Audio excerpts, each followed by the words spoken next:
বিশ্বনবী মিম্বারে উঠেছেন খুতবা দেওয়ার জন্য। বিশ্বনবী প্রথম সিঁড়িতে পা রাখলেন, হঠাৎ করে কেন জানি বলে উঠলেন আমিন। আবার দ্বিতীয় সিঁড়িতে পা রাখলেন, আবার বলে উঠলেন আমিন। আবার তৃতীয় সিঁড়িতে পা রাখলেন, আবার বলে উঠলেন আমিন।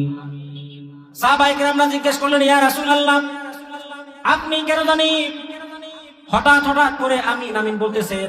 এই আমিন বলার কারণগুলো কি? এগুলো আমাদের জন্য ভালো নাকি এগুলো আমাদের জন্য খারাপ, আমরা জানতে চাই। বিশ্বনবী বললেন,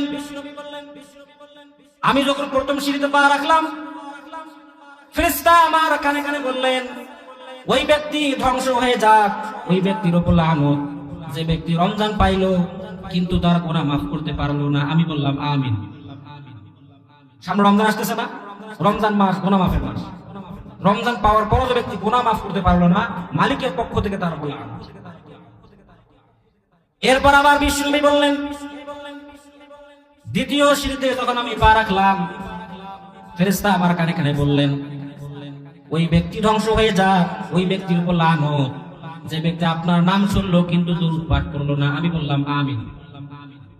বিশ্বনবীর প্রতি দরুদ পড়ার দরকার আছে না নাই?